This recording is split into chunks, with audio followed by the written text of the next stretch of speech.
سنا رہا ہوں، پھر سنیں اس، اور دوسری بات اس میں آ رہی ہے، یعنی ایسی محبت ایسے لوگوں کی، ایسی شخصیات کی نہ دینا کہ جن کی محبت مجھے تیرے قرب میں فائدہ نہ دے. ایسی بد صحبتی سے بچا رہے، ایسی بری صحبت سے بچا رہے، ایسے برے لوگوں سے بچا رہے جن کی صحبت مجھے فائدہ نہ دے. گھنٹوں موبائل کے اوپر سرفسی، گھنٹوں دوستوں کے ساتھ کیا کہتے ہیں، اوٹ پٹانگ قسم کی پارٹیاں، گھنٹوں گھنٹوں اپنا وقت بازاروں میں ضائع کرنا، اور مسجد میں 10 منٹ زیادہ بیٹھنا پڑ جائے، ٹائم ہو گیا. یہ ساری دوستیاں ہمارے لیے وقت اللہ فرما رہا ہے، اس کے حبیب بتا رہے ہیں ایسی محبت والوں کی محبت مانگو جو تمہیں اللہ کے نزدیک فائدہ دے، اللہ کی قرب میں فائدہ دے. اور جو ایسے ہوں گے، پھر آگے فرمایا، یہاں تک کی بات حضور نے مکمل فرمایا، یا اللہ مجھے جو پسندیدہ چیز عطا فرمائے اسے اپنی محبت میں میری قوت و طاقت بنا، یعنی وہ تیری محبت کی وجہ سے میری طاقت بنے، نہ کہ تیری محبت میں میری کمزوری بن جائے کہ میں تجھ تک آنے سے رک جاؤں. یعنی مجھے مال کی محبت میں اس قدر گم نہ کر دینا کہ میں تیری طرف آنے سے رک جاؤں، پھر بس ٹائم نہیں ہوتا. وہ میرے پاس تو گھر والوں کے علاوہ ٹائم ہی نہیں، گھر والوں کی محبت تمہیں، یہ تو نعمتیں ہیں، جس نے نعمتیں عطا کی ہیں وہ خود کتنا پیارا ہوگا. یہ حضور کی حدیثیں سنیں گے سارے. اور پھر فرمایا جس پسندیدہ چیز کو تو مجھ سے روکے رکھے تو مجھے اپنی محبوب چیزوں میں مصروف رکھ. ہو سکتا ہے مولا مجھے کوئی چیز پسند آ جائے جو مجھے اچھی لگے، مگر تو جانتا ہے وہ میرے لیے اچھی نہیں،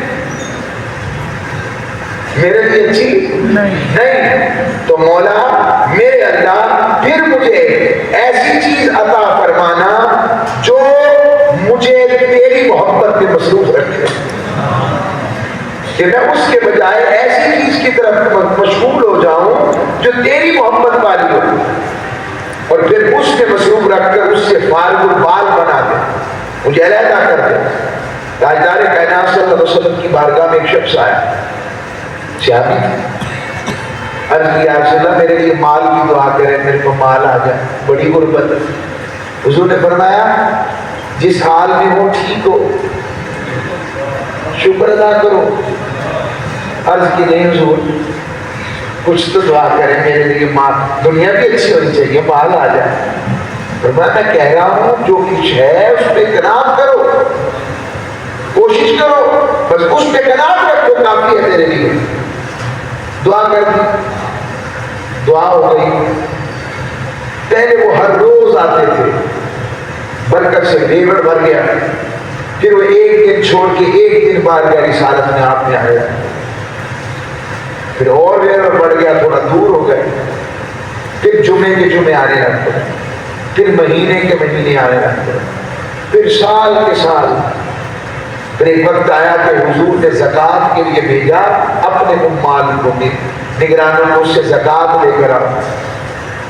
اس نے کہا کون سی زکوٰۃ؟ یہ تو ساری میرے پیسے، میری محنت ہے، تمہیں کون سی زکوٰۃ دوں میں؟ یہ ساری میری محنت ہے. بتائیں مال نے سیاپا ڈال دیا کہ نہ ڈال دیا؟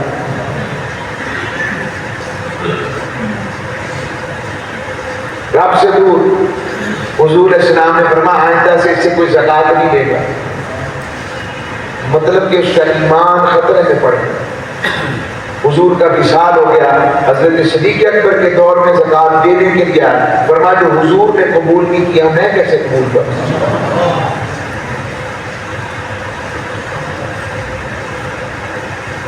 مالک جہاں رکھے ہو سکتا ہے مال نہیں دیا، صحت تو دیا. اگر صحت نہیں دی زندگی تو دی ہے نا. امید رکھو مالک سے. بیٹی بھی دی بیٹا تو دیا ہے نا. بیٹا بھی دیا بیٹی تو دی ہے نا. صاحب اولاد تو رکھا ہے نا. گاڑی بھی دی موٹر سائیکل تو دی ہے نا مالک کے ساتھ. لیکن تکو تو کریں اس کے حلال کے لیے منع نہیں ہے، مگر اس حلال میں حرام کی طرف نہ چلے جائیں اور اسے ہی کل نہ سمجھ لیں. مالک سے وابستہ ہے. میں آج یہ سوچ رہا تھا، دیکھیے ہر ایک کی ڈیوٹی ہوتی ہے نا، ہر ایک کی ڈیوٹی ہے. میں اپنی ذاتی بات آج آپ کے سامنے رکھتا ہوں. مجھے آج الحمدللہ جامع مسجد قدسیہ میں آج مارچ کی 13 تاریخ ہے، مجھے پورے 15 سال ہو گئے. ایسا 15 سال. میں یہ ساری بات پتہ کیوں بتا رہا ہوں؟ پتہ نہیں میں قرآن پڑھتا نہ پڑھتا، رب نے پکڑ کے مجھے لگا کہ قرآن پڑھنے تو نے سنانا ہے، پڑھنا بتانا ہے. دیکھیں میرا رب اس کا مطلب آج مجھے قرآن پہ لگایا ہے، اس کی بخشش معاف بھی کر دے. ورنہ میں خود ہوتا تو میں قرآن ہی نہ پڑھتا تھا. کتنے حافظ ہیں، کتنے عالم ہیں، بلائے بیٹھے ہیں، کاروبار میں مشغول ہو گئے. مجھے مالک نے زبردستی لگا دیا، تو قرآن اسکول بھی تو قرآن پڑھانا ہے، کالج بھی تو قرآن پڑھانا ہے، تو صبح بھی اٹھ کے قرآن پڑھانا ہے، تو ایسے بھی قرآن سنانا ہے. یہ میں مرضی سے کر رہا ہوں اور میں اس پہ مطمئن ہوں. جو مزہ اس نوکری میں ہے خدا کی قسم کہیں نہیں. میں لوگوں کو کہتا ہوں، ساتھیوں کو، یہاں لوگ نے اپنے اپنی کمپنی چلاتے ہیں تو ہزاروں لاکھوں روپیہ لگا کر اپنے ناموں کے ہورڈنگز لگواتے ہیں، وہ تصویریں لگاتے ہیں. وہ ہمارا موجیں لگی ہوئی ہیں. لوگ ٹائم بھی مشکل سے لیتے ہیں اور ٹائم لے کر کے تصویریں بھی پوری لگاتے ہیں. اس کو کرم نہ کہوں اس مالک کا تو کیا کہوں؟ یہ اس کا احسان ہے. اس کے مالک اس کے حبیب کا کرم. اور ایک جانب ڈر بھی لگتا ہے، مالک علاج بھی رکھ رہے ہیں، اس قابل نہیں ہے. ہائے ہائے. یہ آیت ہم ذرا مل کے نہ دعا پڑھیں، ذرا مزہ ہے کہ اینڈ پہ کرتے ہیں دعا. سبحان اللہ، کیا خوبصورت دعا حضور نے فرمائی ہے. اور اس کے ساتھ میں آپ کو چند اور باتیں سنا کر کے میں نے قرآن والا شروع کرنا تھا، آج میرا توجہ اس طرف پلیز کر کے ہو. حضرت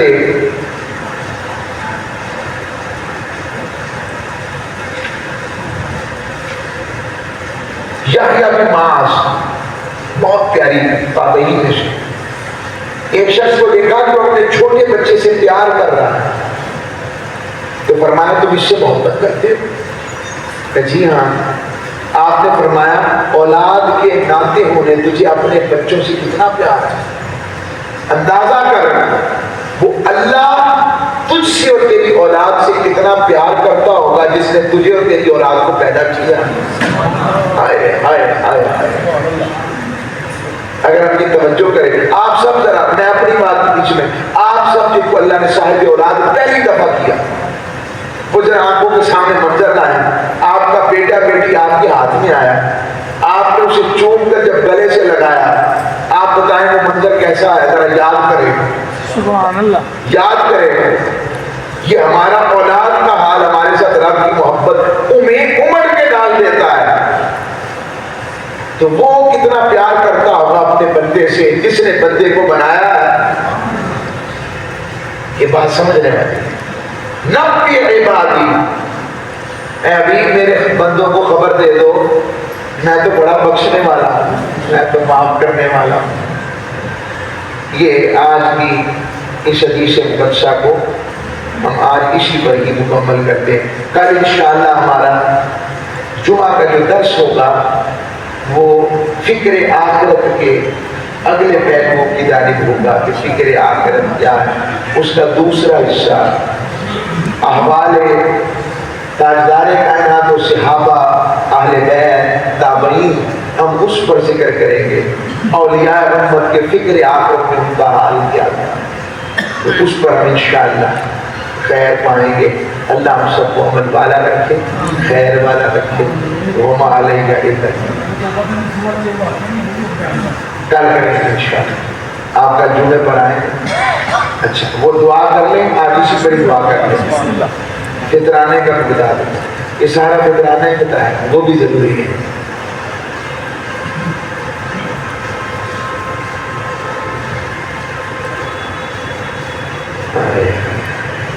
سبحان اللہ.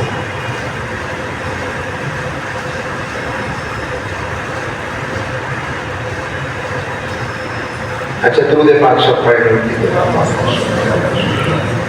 اچھا لگا فطرانے کا میں ہاں نتیجہ ہے.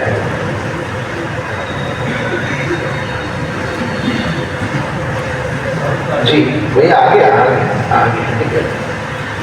اچھا یہ بسم اللہ الرحمن الرحیم ماہ رمضان 1446 ہجری 2025 میں جو روزے کا فدیہ مقرر کیا گیا ہے، یہ کبھی کبھی دارالفتاء میں 10-20 روپے کا فرق آتا رہتا ہے، اس میں پریشان نہ ہوا کریں.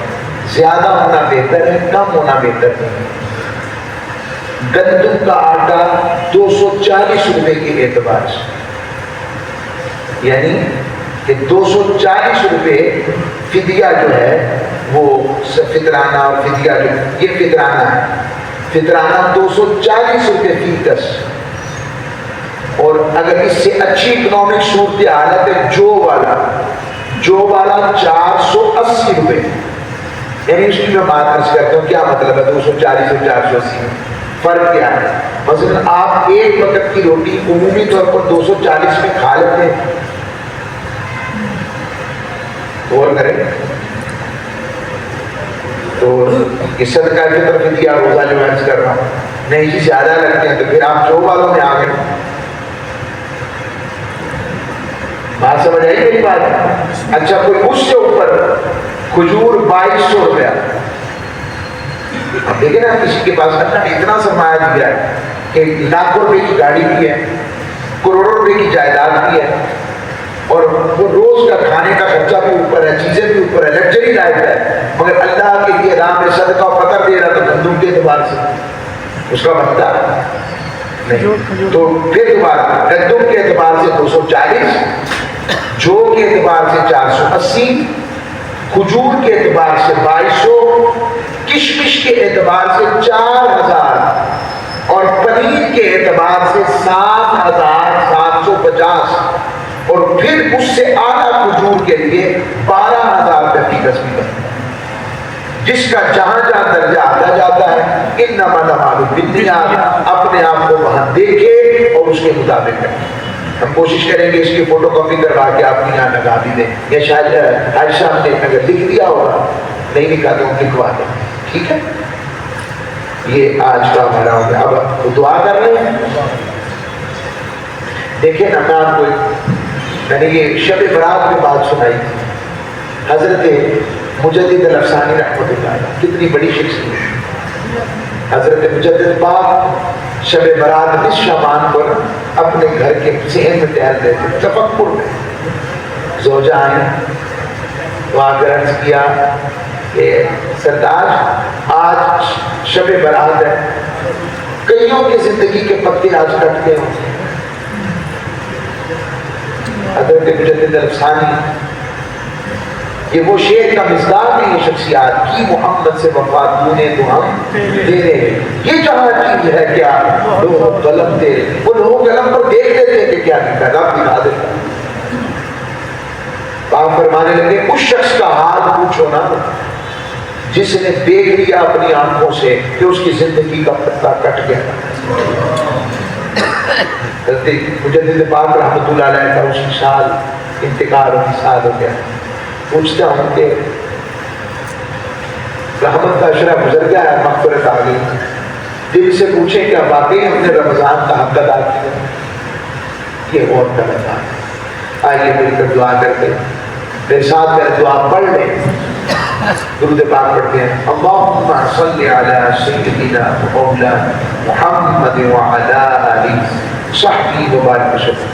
اللہم ارزقنی، بڑے میرے سے، اللہم ارزقنی حبک وحب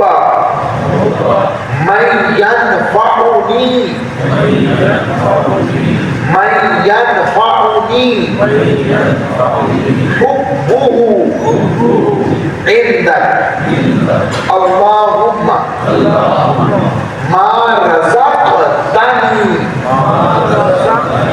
مما أحب فاجعله قرة لي فيما تحب اللهم وما سبيت عني مما أحب فاجعله لي قرة فيما تحب آمين يا رب العالمين بجاه النبي المرسلين أستغفر الله العظيم الذي لا إله إلا هو الحي القيوم وأتوب إليه وصلى الله تعالى.